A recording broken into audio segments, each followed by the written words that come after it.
Okay, so you want to own a stagecoach company. You picture the business first. A coach waiting outside a frontier hotel, leather traces tight, wheels muddy, a driver holding the lines, passengers climbing in with bags, letters, packages, and the nervous excitement of people who are about to cross a long distance without walking it themselves. The horn sounds, the horses pull, the coach rolls out of town. And from the outside, the business looks beautifully simple. People need to move. Mail needs to move. Packages need to move. Settlements need news, contracts, money, newspapers, legal papers, family letters, and passengers carried between places that railroads have not reached yet. So the surface math seems obvious. Buy coaches, buy horses, sell seats, carry mail, run the route often enough that people trust you. That is the dream. Here is the first crack. The coach is the smallest part of the business. The route is the business. A stagecoach company does not make money because one vehicle leaves town with passengers inside. It makes money only if the entire route works. Stations, animals, feed, water, drivers, repairs, schedules, contracts, weather, road conditions, and enough traffic to pay for all of it before the next coach has to leave. The passenger sees a seat. The ledger sees hundreds or thousands of miles of obligations. That is the problem. A stagecoach company was not really a passenger business. Not really. It was a route business, a horse business, a feed business, a station business, a payroll business, a maintenance business, and in the largest cases, it was a mail contract business where the government promise mattered more than the fare paid by any single traveler. The coach is what people remember. The system behind the coach is what decides whether the company survives. To understand the trap, start with what the stagecoach actually sold. It did not simply sell movement. Movement existed already. A person could walk, a rider could travel alone, a wagon could carry goods, a messenger could take a letter. The stagecoach sold scheduled movement. That word matters. Scheduled movement means the customer is not only buying distance. He is buying the belief that the company will be in the right town on the right day with fresh animals, a working coach, a driver ready, a station prepared, enough feed in place, enough water available, and enough discipline to keep the route moving even when the road makes no promises. That is the hidden product, reliability. And reliability is expensive. The first thing a stagecoach owner has to buy is not a coach. It is a route. A route has to connect places that actually need each other. A mining town to a river landing, a county seat to a railroad stop, a frontier settlement to a mail line, a military post to a supply town, a farm district to a market, a territory to the rest of the country. If the route is too short, fares may not justify the equipment. If the route is too long, the infrastructure becomes overwhelming. If the route is too empty, the coach runs with air. If the route is too crowded with competitors, the margins shrink. And if the route matters only for one brief boom, the company may build a system just in time for the traffic to move somewhere else. That is the first hidden risk. A stagecoach company is a bet on a line drawn across a changing map. Now look at the entry cost. The coach itself is expensive, but it is only one item. A real company needs multiple coaches or wagons, spare parts, harness, wheels, brakes, axles, leather gear, tools, repair arrangements, drivers, station workers, animals, feed contracts, stables, water access, station buildings, route rights, and cash reserves for the days when everything breaks at once. A coach can sit in one town and look impressive, but a route needs depth. It needs animals waiting ahead before the coach arrives. It needs stations placed at intervals the animals can handle. It needs workers who can change teams quickly. It needs someone to feed horses that are not currently earning revenue. It needs blacksmiths, wheelwrights, hostlers, station keepers, drivers, agents, and managers. The business is not one vehicle. It is a chain. And a chain is only as profitable as the weakest station on it. This is where the famous Butterfield Overland mail shows the scale of the problem. In 1857, John Butterfield and his associates received a major contract to carry mail overland between the Mississippi River region and San Francisco. The service began in 1858. The route was nearly 2,800 miles long, and the mail was expected to go through in about 25 days, twice a week. That sounds like a transportation triumph. It was also a financial machine with a huge appetite. The Butterfield operation had to set up and staff stations, purchase coaches and wagons, buy horses and mules, arrange feed, hire drivers and station workers, repair roads and bridges, dig wells in some places, clear difficult passes, and keep the whole thing running on schedule. National Park Service and postal history sources describe hundreds of stations, more than 1,000 animals, hundreds of coaches or wagons, and a workforce spread across the route. That is the stagecoach business in one image. A passenger sees wheels. The owner sees a continent-sized payroll. Now bring that lesson back to a smaller company. Even a regional stage line has the same structure in miniature. The coach leaves town, but the cost began long before departure. The team had to be fed last night. The replacement team has to be ready at the next station. The driver has to be paid whether the coach is full or not. The station keeper has to maintain the stop whether 3 passengers arrive or none. The harness has to be repaired before it fails. The wheels have to survive roads that were often more aspiration than engineering. The business sells motion, but it pays for waiting. Waiting animals, waiting workers, waiting stations, waiting spare parts, waiting feed. That is the second trap. The visible revenue happens when the coach moves. The hidden cost happens even when it is standing still. Now open the route on a good day. The coach fills with passengers. A mailbag is loaded. A merchant sends documents. A family pays for a seat to the next town. A small package goes under the driver's care. The hotel owner is happy because the coach brings travelers. The station keeper is ready. Fresh animals are waiting. The driver knows the road. The schedule feels alive. This is the part people remember. The stage arriving in a cloud of dust. The coach as a symbol of connection. The town hearing news before it becomes old. That part is real. For many frontier communities, stage lines were not just transportation. They were the nervous system of distance. Mail, newspapers, passengers, contracts, official notices, business information, and personal letters all moved with the line. A town on the route was less isolated than a town off the route. That social importance had economic value. The stage company could earn from passenger fares. It could earn from mail contracts.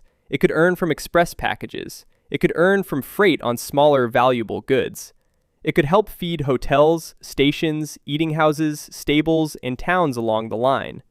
It could become part of the reason a settlement mattered.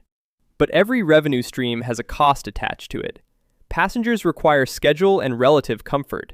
Mail requires reliability. Packages require trust. Freight requires space and weight capacity. Hotels and stations require coordination. A full coach is good, but a heavy coach is harder on animals, wheels, roads, and time. An empty coach is bad, but the route may still have to run because the mail contract says it must. This is where the business becomes a fixed cost trap. Once the schedule exists, it demands obedience. The company cannot casually skip a run because passenger demand is weak that week. If the mail contract requires service, the coach goes. If the town expects the line, the coach goes. If reputation matters, the coach goes. And the costs go with it. Animals still eat. Drivers still work. Stations still wait. Roads still damage equipment. Feed still has to be bought before the revenue is known. Now think about animals. This is the heart of the operating machine. A stagecoach company is often remembered as a coach company, but in practice it is an animal management business. Horses and mules are not interchangeable decorations attached to the front of the vehicle. They are expensive working assets. They eat every day. They need water. They need rest. They get tired, sore, lame, sick, and old. They need harness.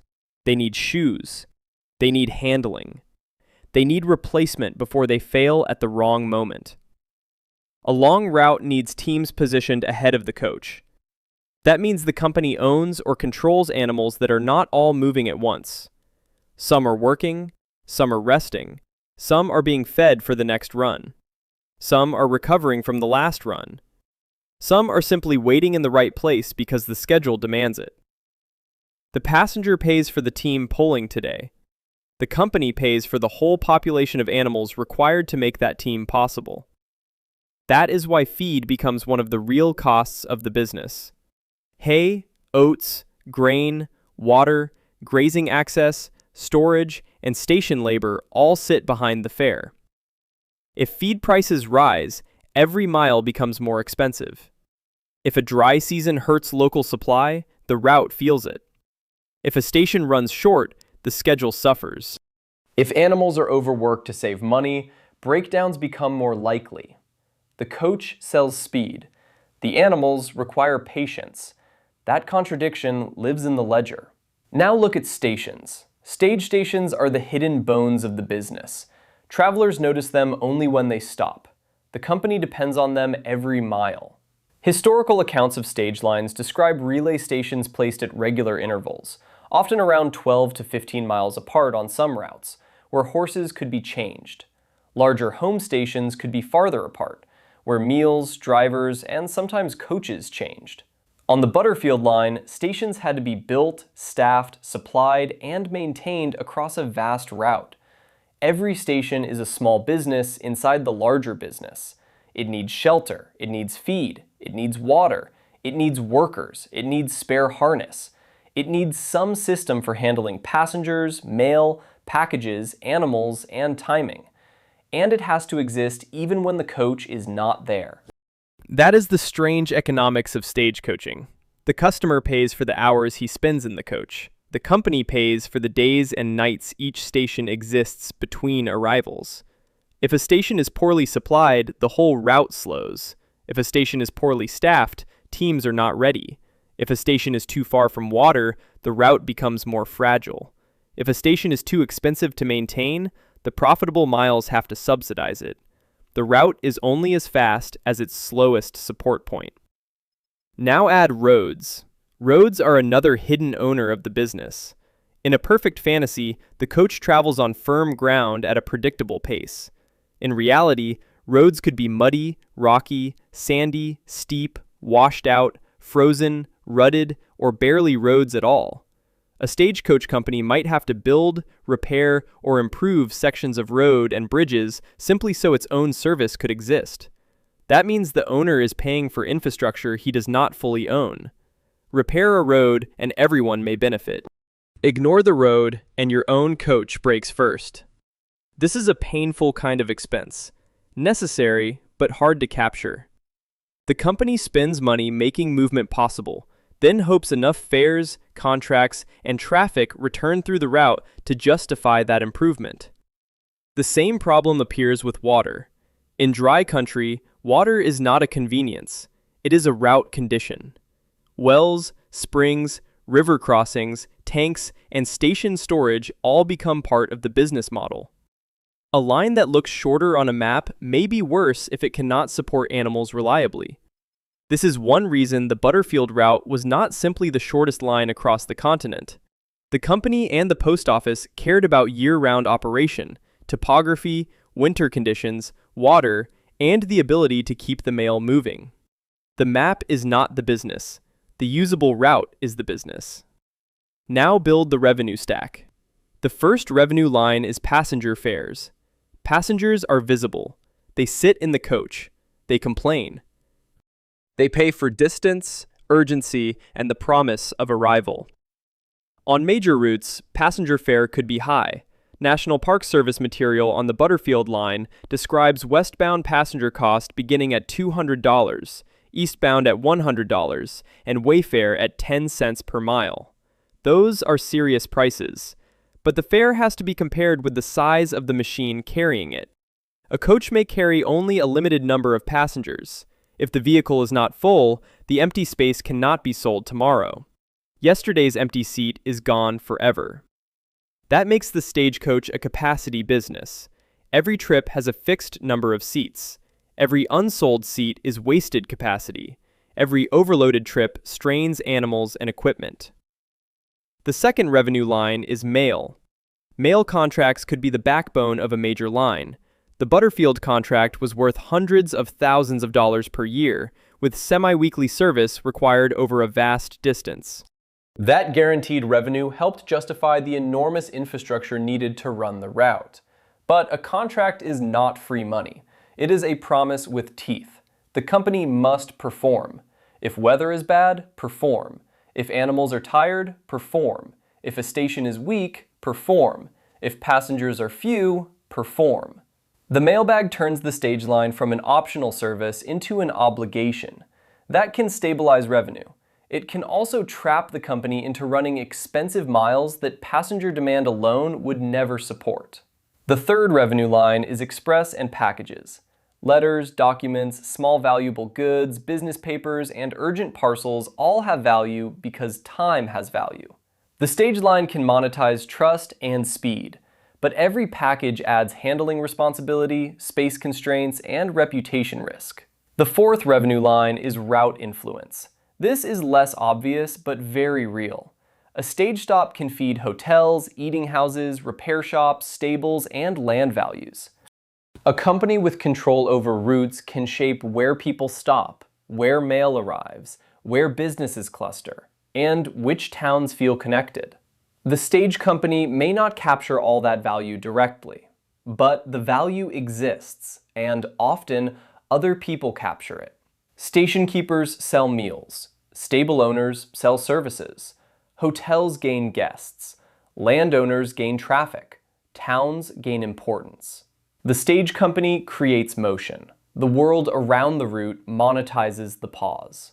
Now, put the owner into a normal operating week. The first coach leaves on schedule. That is the visible work. Behind it, an agent has counted passengers, mailbags, and packages. A driver has checked the team. A station ahead has prepared fresh animals. Feed has been bought and stored. A wheel has been inspected. Harness has been repaired. A station keeper has been warned about expected arrival. A timetable has been printed or promised. A customer has been told the coach will leave whether he arrives late or not. Then the road gets involved. Mud slows the coach, heat tires the animals. A wheel needs attention, a station is short of feed, a passenger demands a stop. A package must not be lost. The mail must keep moving. The driver has to make choices that affect schedule, animals, customers, and reputation all at once. A stagecoach company sells certainty in a world that keeps refusing to provide it. That is why the job is so hard. Now build the ledger. Imagine a regional stagecoach company with a route between a railroad town, several settlements, and a mining or ranching district. It owns coaches, teams of horses or mules, harness, spare wheels, tools, and station equipment. It pays drivers, station keepers, agents, blacksmiths, wheelwrights, and stable hands directly or through arrangements. It buys feed before knowing exactly how many seats will sell. It repairs equipment before customers see the problem. It keeps animals positioned along the route because the next trip depends on them. On a strong month, the business looks excellent. Passenger seats sell well. Mail revenue comes in. Packages move. Towns depend on the schedule. Hotels and stations along the line are active. People talk about the company as if it is part of progress itself. Now subtract what the passengers cannot see. Subtract feed. Subtract animal replacement. Subtract drivers. Subtract station labor. Subtract harness repair. Subtract wheels, axles, brakes, paint, tools, sheds, stables, water, road repairs, bridge work, lost time, empty seats, poor weather, and stations that have to be maintained even when traffic is weak. Then subtract the cost of being reliable. A company that runs only when conditions are perfect is not a stagecoach company people trust. Reliability means paying for readiness before revenue arrives. That is the old ledger hiding behind the coach. In the optimistic scenario, the Stagecoach business works. You have the right route. The towns are growing. The mail contract is solid. Passenger demand is steady, feed is available, stations are well placed, drivers are experienced, animals are rotated carefully, road conditions are difficult but manageable. Your company becomes the expected line, and that expectation itself becomes a competitive advantage. In that world, the Stagecoach company can become powerful. Not because every passenger fare is pure profit, because the company controls scheduled movement. It controls the link between isolated places and the outside market. It controls when mail arrives. It controls where passengers stop. It controls which towns feel connected. It controls a route that others must build around. But in the bad scenario, only a few ordinary things have to go wrong. Feed prices rise, passenger traffic softens, a road washes out, a station loses reliable water, animals wear down faster than expected, a competing route opens through a better town, a railroad reaches part of the route and takes the highest value traffic. The company still has coaches, it still has drivers, it still has stations, it still has animals that need to eat. But the revenue begins to shift away from the cost structure. From the outside, the stage still looks alive. Inside the ledger, the route is becoming too heavy to carry. That is the Stagecoach trap. The business looks flexible because the coach moves, but the company behind it is full of fixed obligations. Animals cannot stop eating because passenger demand is down. Stations cannot disappear between trips. Drivers cannot be hired only for the profitable miles. Repairs cannot be postponed forever. Mail contracts stabilize income, but they also demand performance.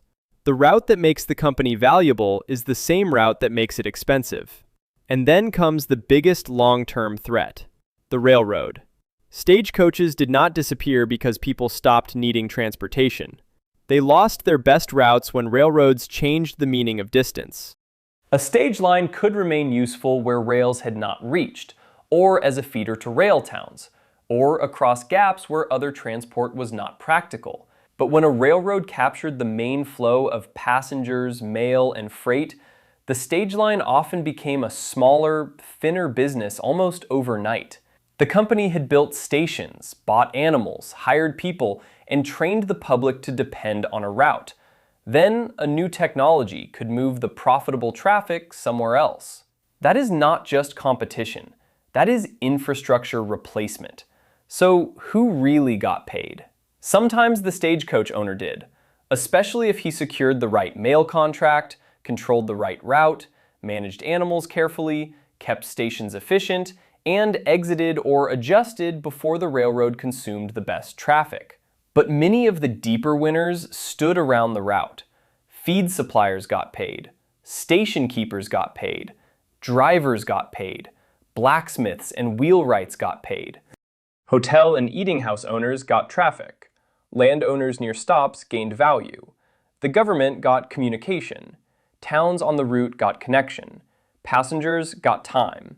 The stage company created value for an entire line of people and places. That did not mean the owner kept all of it. The weak owner saw a full coach and thought full seats were profit. The strong owner saw the same coach and asked a harder question. How many animals did it take to fill those seats? How many stations waited behind that trip? How much feed was burned before the passenger paid? How many empty miles does the mail contract force us to run? How long before a railroad changes the route? Which stop is making money? And which stop only makes the schedule possible? That was the real business. The Stagecoach charged for the problems related by distance, isolation, time, and unreliable roads.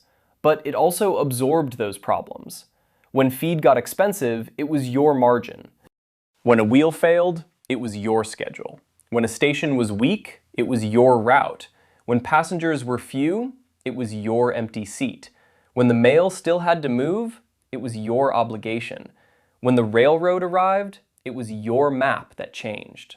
So yes, a Stagecoach company could make money. In the right place, with the right contract, the right stations, the right animals, the right traffic, and the right timing, it could become one of the most important businesses in a frontier region. But it was never easy money. The coach was only the surface. The real business was reliable movement.